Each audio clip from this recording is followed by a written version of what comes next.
Hello everyone! Welcome back to my channel. This is Bing Malandicho Vlog. Ayan, nangangapit bahay ako. Kasi manghihingi ako ng dahon ng malunggay. Ngayon, nakakuha na ako ng malunggay. Ano ba naman, may bangaw. So, ayan. Nandito kasi ako sa backyard ng kaibigan ko. So, ayan. So, ayan yung aking kinuha na dahon ng malunggay. So, malapit kasi ang weekend. Bukas Huwebes na. So, maluluto na to. Ayan, tapos itong mulberry naman, ang dami ng bunga. Nakakatuwa. Ayan ang dami-dami. So, ang dami ng bunga. Tapos nalalaglag lang. Hindi nila kinukuha kasi maasim daw yung bunga niya. Pero ako naman, gusto ko siya kasi nakakatuwa naman. So, ayan po, ang dami ng bunga. Diba? Ito nga, nahihinog na siya. O, ayan, dami ng bunga niya. Nakakaingit naman pag ganito yung garden mo. Meron kang makikita na nagluluntian na prutas. Ang dami. Sobra. Hitik na yung kanyang mga sanga sa dami ng bunga. Ang tawag ko kasi strawberry, sabi naman niya mulberry daw. Nakatuwa yan po. Tapos ayan, kung makikita ninyo yung baba yung grass, naglaglagan yung mga bunga niya. Yan ang dami kasi. Naglaglagan. So, ito yung bunga niya Ayan, makikita nyo, hinugan na Ayan siya. Hinog yung bunga niya. Nangingitim na. Ang dami. Libang na libang akong panoorin yung kanyang garden Ayan. Madalang kasi akong magawi dito. Kapag gumagawi ako dito, nanghihingi lang ako ng dahon ng malunggay. Pagka naisipan ko na punta ako doon, manghihingi lang naman ako ng mga dahon. So, ayan, ang dami kakatuwa. Ito yung mulberry. Ayan po. Ang dami-dami naman. So, ayan. Nakakatuwa. Ayan ang kanyang swimming pool. Nakakatuwa. Ang dami ng ang tataas ng kanyang mga puno ng malunggay. Nagbungahan na yung kanyang malunggay. Ang dami. Ayan. Ang sarap nitong sana. Panghanin yung yung mga bulaklak. Ayan ba yan? Yung bunga ng malunggay. Ayan kung makikita ninyo, ang dami Ayan po. Sobra. Hitik yung kanyang mga bunga. As ito naman yung ibang puno. Nakalimutan ko na yung tawag dyan. Sa may bulaklak na puno na yan. Maganda daw kasi yan. Tsaka gamot. So, ayan po Ayan, ang garden dito. Ang ganda-ganda naman.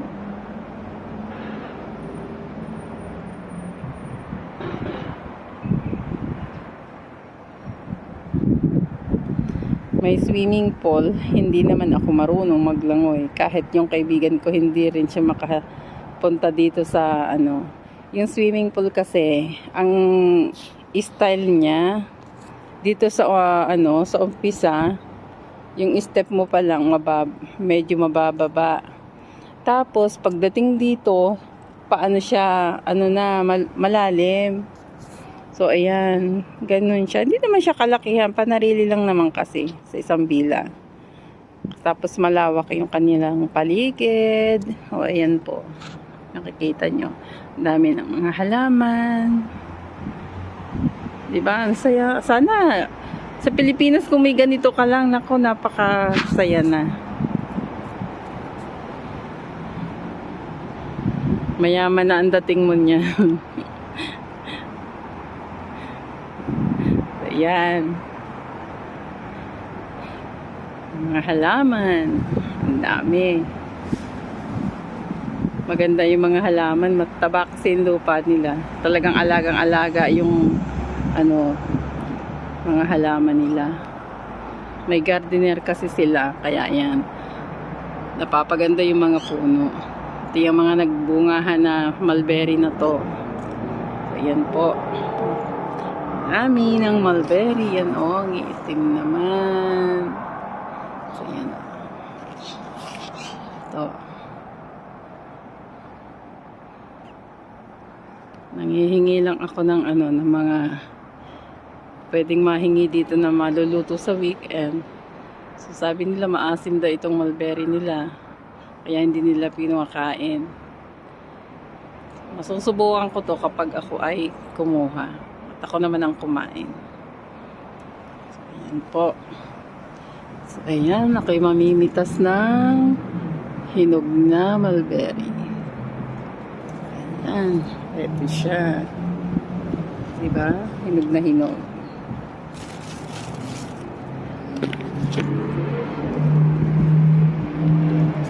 Nakakatuwa kasing manguha.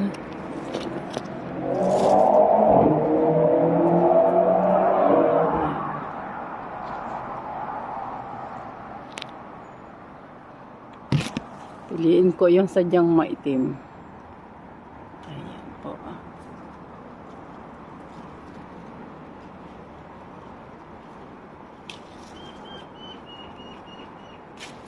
Dami kasing hinog. Nakakatuwa po talaga. Yan o.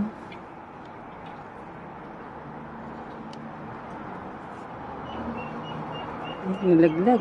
Sayang. Sayang yung nalaglag. Ayan. Ayan o. Dami.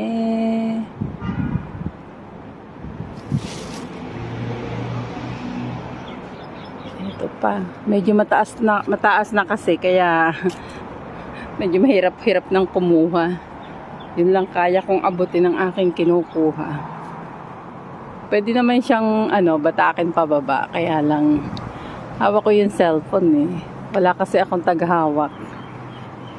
Natutuwa lang kasi ako kasi nga madami siyang bunga. Kaya eto habang nangunguha, yung aking kaibigan na andoon sa loob, iniwan niya na ako dito sa garden. Sabi ko, iwanan mo na lang ako dito sa garden. At ako na ang kukuha. Kasi daw siya, may pupuntahan yata. Sabi ko, hayaan mo na ako dito. Ayan po.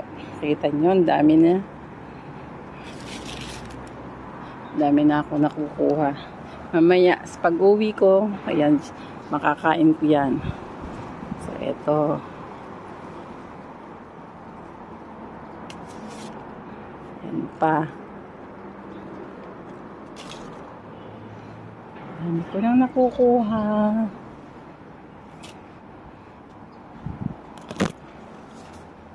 Buti na lang nagawi pala ako dito. Kasi hinugan na yung kanyang mulberry.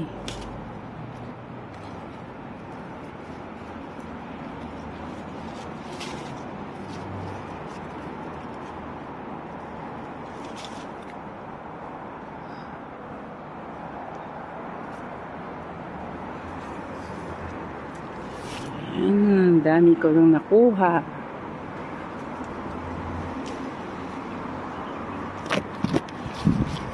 Ayan, may plastic. Nilagay ko na sa loob ng plastic bag. So, kita nyo ba yan? Ayan o. Hinog pa yan. Ito pa.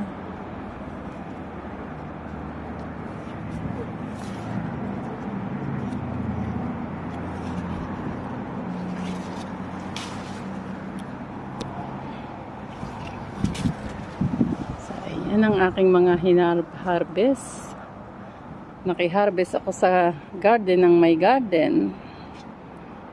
Dami pa siyang dami ko nakuha na eh. So ayan o, kung makikita nyo ang nasa loob ng plastic bag. Ayan na po. Yan yung aking hinarvest. Pero hindi pa ako tapos kasi meron pa. Marami pa. Hindi ko lang pa maabot kasi nga yung cellphone hawak ko. So ayan, hilahin ko yung sanga niya. Kukunin ko siya. So ayan. Para makuha ko yung hinog. Kasi tabi-tabi yung mga niya, yung hinog niya. Kailangan ko siyang isa-isahin. So, yung kamay ko, ayan oh, nagkulay ano na siya ng strawberry. Pero kahit yung iba na may kalahati, kinuha ko na rin yung ano niya, yung kahit di siya talagang ano, dark yung pagka-violet niya. Kinuha ko na rin. Kasi mahihinog din niya, pahihinogin ko yan dun sa ano, sa aking ano, bahay. Pag nauwi ko yan, yung hinog na hinog lang ang aking kakainin. So, yan po. Kita nyo, ang dami kong nakuha na. Tikman ko nga.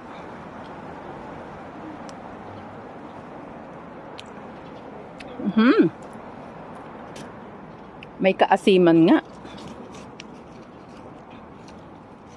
Pero okay lang.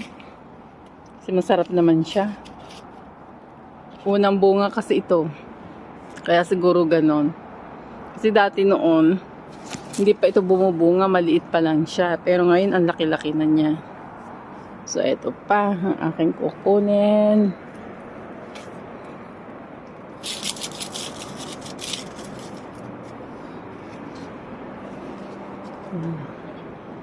Ang dami ko nang nahaharvest.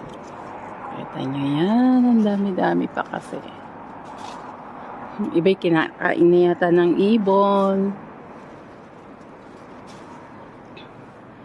Ayan, marami na akong nakukuha. Ayan na. So, paano? I-stop ko muna itong aking pag-harvest. Marami-rami na din naman akong nakuha.